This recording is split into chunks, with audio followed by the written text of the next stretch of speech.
کیا یہ حقیقت ہے کہ اسلامی نظام قائم ہو تو امن ہو جائے گا؟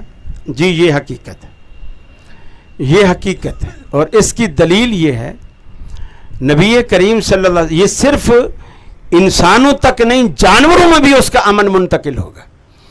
نبی کریم صلی اللہ علیہ وسلم نے فرمایا جب عیسیٰ علیہ السلام آئیں گے، صلیب توڑیں گے، یہودیوں کو قتل کریں گے، عیسائی سارے مسلمان ہو جائیں گے، اور پھر آپ قرآن و سنت کی تبلیغ کریں گے، ایسا واز کریں گے پوری دنیا میں مسلمان ہی مسلمان ہوں گے، اور اللہ تعالیٰ اس وقت ان کے دور میں ایسا امن قائم کرے گا۔ آپ نے فرمایا شیر اور بکری ایک گھاٹ پہ پانی پئیں گے، اور بکری کو شیر سے کوئی خطرہ نہیں ہوگا۔ اب تو یہ ہے نا معاملہ کہ شیر پانی پی رہا تھا، جدھر سے پانی آ رہا ہے، اور آگے بکری کا بچہ کھڑا ہوا پی رہا تھا، جو اب ہم جس دور سے گزر رہے ہیں۔ تو شیر کہہ رہا ہے بچے کو، وہ پانی گندا کیوں کر رہا ہے؟ تو دیکھ نہیں رہا شیر جنگل کا بادشاہ پانی پی رہا۔ اس نے کہا بادشاہ سلامت، پانی تو آپ کی طرف سے بہتا ہوا آ رہا ہے، میں تو ادھر کھڑا ہوا ہوں، آپ کا گدلا پانی میری طرف سے آ رہا ہے۔ اچھا تو پھر کل تو نے مجھے گالی کیوں دی تھی؟ اس نے کہا میں تو پیدا ہی آج ہوا ہوں، میں نے کب گالی دی تھی؟ تو اس نے کہا پھر وہ تیرا باپ ہوگا، یہ کہہ کر اس پہ حملہ کر دیا۔ یہ آج کی جو صورتحال ہے وہ یہ ہے۔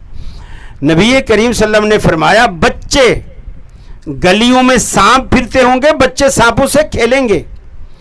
برکت کا یہ عالم ہوگا، ایک انار، ایک شخص اپنے باغ سے انار توڑ کے لائے گا، اس انار سے اتنا دانہ نکلے گا سارا خاندان پیٹ بھر کے کھائے گا اس انار کو۔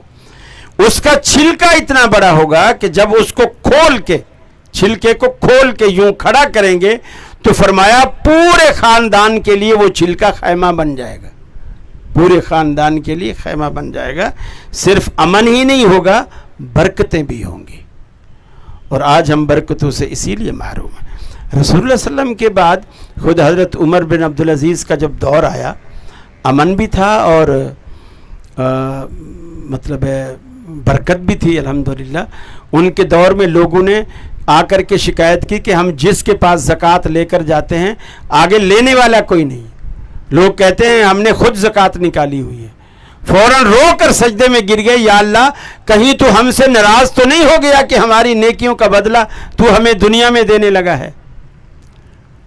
بلکہ میں نے ایک سیرت کی کتاب میں، انہی کی سیرت میں، عمر بن عبدالعزیز کی سیرت کی کتاب میں نے ایک واقعہ پڑھا کہ کوئی چرواہا تھا، کوئی بھیڑیا بکریاں چراتا تھا روز، اور ایک دن بیٹھا ہوا رو رہا ہے، تو کوئی بندہ وہاں سے گزرا، کہنے لگا بیٹا کیوں رو رہے ہو؟ کہنے لگا کہ مجھے ایسا لگتا ہے کہ عمر بن عبدالعزیز فوت ہو گئے۔ اس نے کہا تو یہاں جنگل میں بکریاں چرا رہا ہے، تیرے کو کیسے پتہ چلا؟ وہ کوئی بریلویوں کا پیر بھی نہیں تھا تو کہ وہ بھی اس کو ہو کہ بھی ہاں اس کو کہیں بھی پتہ چلتا ہے کسی طرح، تو تجھے کیسے پتہ چلا؟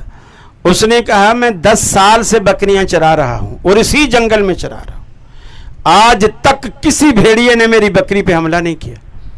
بھیڑیا آتا تھا، دیکھتا تھا، چلا جاتا تھا، لیکن آج بھیڑیا میری بکری اٹھا کر لے گیا ہے تو مجھے یقین ہو گیا ہے کہ عمر بن عبدالعزیز فوت ہو گئے ہیں۔ وہ مورخ لکھتا ہے کہ جب تحقیق کی گئی تو پتہ چلا کہ واقعی وہی وقت اور وہی دن تھا جس دن بھیڑیے نے اس کی بکری کو اٹھایا تھا۔